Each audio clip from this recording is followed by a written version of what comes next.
Greets everybody. Hey, it's Jeff. So on every car I upgrade the suspension, the sway bar bushings at least, to polyurethane. Numerous benefits. Here's the stock, rubber Ford, and here's the polyurethane. If you don't know, the difference is that when the sway bar goes to flex, the polyurethane is much more rigid, yet it still has absorption and sound properties that the rubber ones do. They just do it a whole lot better. So, and here's the kit for the rear. I'm going to do the rear bar on my 13 Mustang soon. But I ran into a little issue with the front on the 13, and I wanted to make a video because I did a YouTube search on it and nobody had any information on it. You can see there's the new bushing. They're relatively easy to get to, but one thing, you can tell I'm a neurotic. Look at how my tools are laid and everything. That's a sign of true sickness, people. Look at that. It's all. I just realized I'm a very sick person. Anyway, what I wanted to do a video on is, usually when you do polyurethane swaps, you just take the clamp that goes over the bushing, kind of like this, and you pull the clamp off, and then you get the old nasty rubber, get this out of here, and then you put the new poly bushing in. And what's nice is they slice them, so you just slip it over the sway bar, and then you put it in, you put the clamp over it. Well, when I went to go do this one, the clamp is like that, but then it's tabbed, it's locked in, so it's like this with the clamp, and it's locked in. So I had to vigorously fight, because there's no way Ford glued this onto the sway bar, and there was no way I was just going to be able to slide it off of the end of the sway bar, especially because the end of the sway bar is much bigger.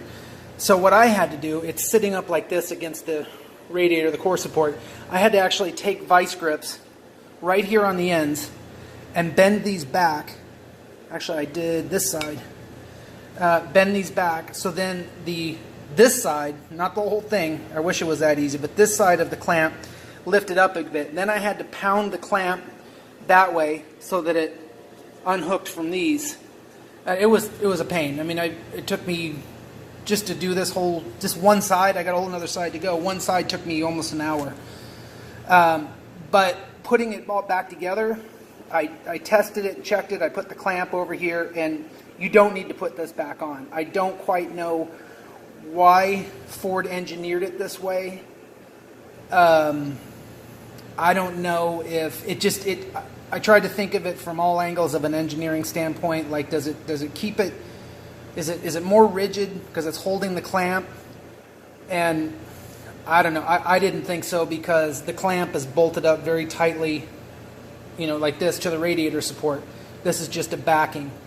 So maybe this keeps it from shifting, which is possible. All I know is whatever it does, it's not worth whatever performance benefit it takes to get it back together on there. I've got the clamp on it really tight.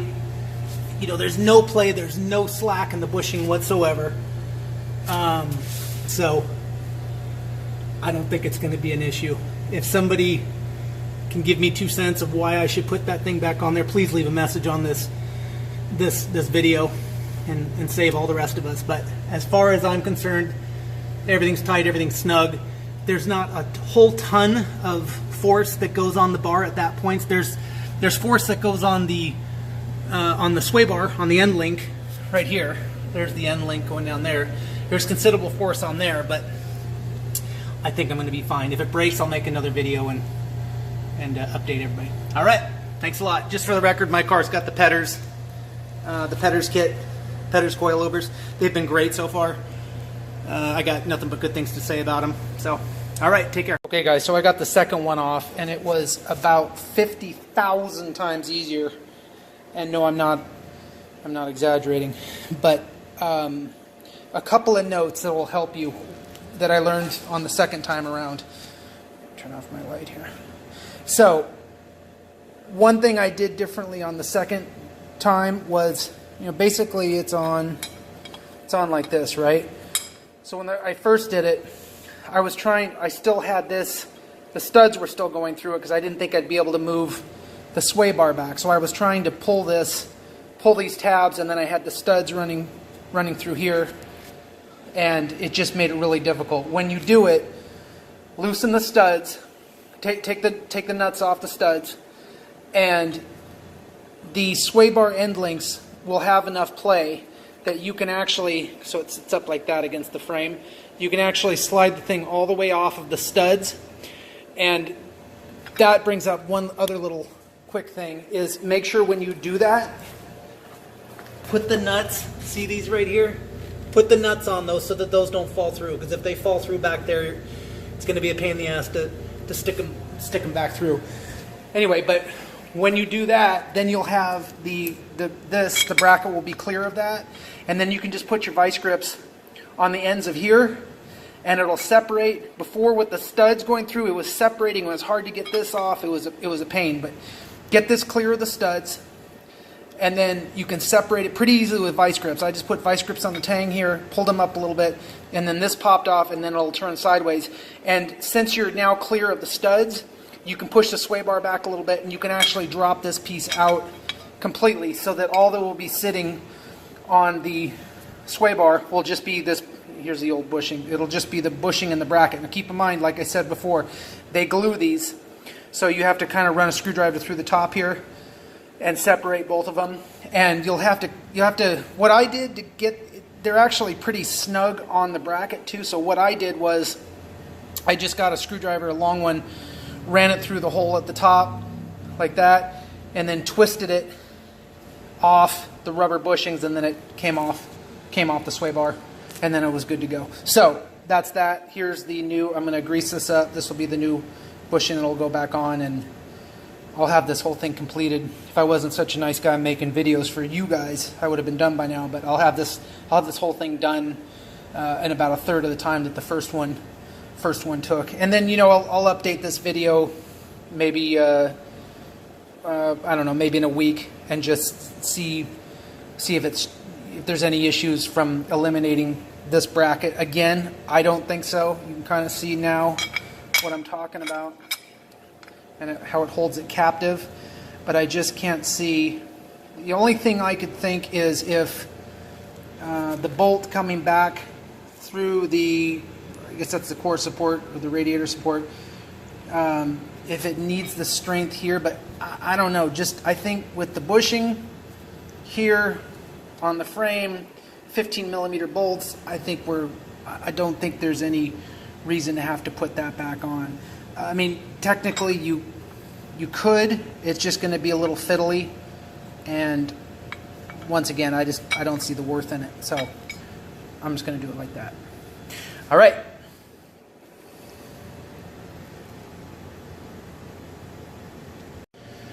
Okay guys, so one last video about this. After I think about it, and after I've seen how the brackets go back in, basically what happens is the bolt coming through the frame or the radiator support, it's kind of a captive bolt. It's got a little piece on it, and it's meant to hold, because you really can't get a wrench behind it, and there's a little clip on it that's meant to hold it. And what it does, the bolt kind of slides up. It's a large hole, and then it kind of slides up into a where the bolt's held.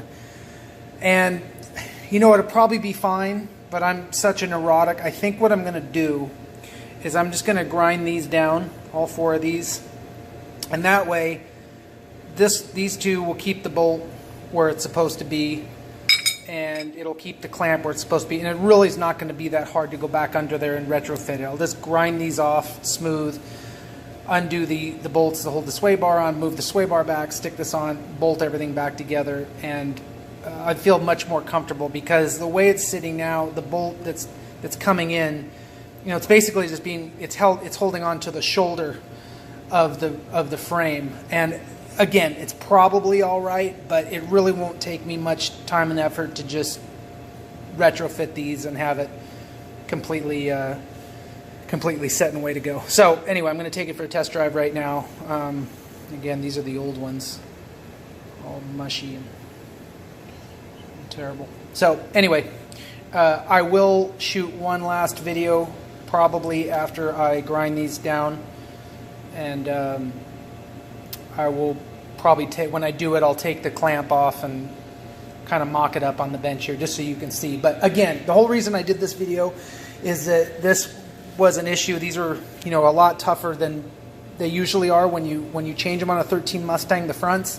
Usually it's just remove the clamps, reinstall. I'm real curious as to, because I was just sent the urethane bushings, I'm real curious if they were supposed to, if I was supposed to order them as a kit with new brackets, and what the new brackets would do with the new, you know, the aftermarket bracket. Would they utilize these? Would they have something else instead of these, or would they just be the clamp that clamps on the bushing and then to the frame, kind of like I have it right now? I don't know. But anyway, hope this helps somebody when they go to do their front sway bar bushings on their 13, 14 Mustang. All right, take care. Bye. Just wanted to do one final update on the to add to the last video that I shot. So in the last video I was talking that I was probably going to reuse these, and what I did, instead of trying to bend the tangs back, I just took my body saw. And if you don't have a body saw, you should probably get one. These are they come in so handy for so many things.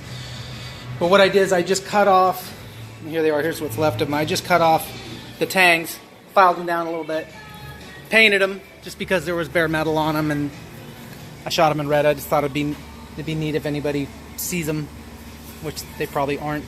But when I take off the clamps to put these back on, I'm probably going to shoot the clamps in red too. Just a neat little detail. I always do little details on my cars, and that's why I win car shows, right? I just pat myself on the back. So anyway, so I'll put these back on. Little side note, the car, just with that upgrade, with the polyurethane suspension upgrade, what a difference just from polyurethane bushings. Maybe the 3 turns that I put back into the springs, but now the problem I was having was too much roll on the body up front, and now with the bushings, and you know, possibly with a little more spring in the front, it corners flat like it should, like a muscle car should. So anyway, that's that. I hope this video helped somebody, and leave me a comment down below if you're on YouTube. All right, thanks.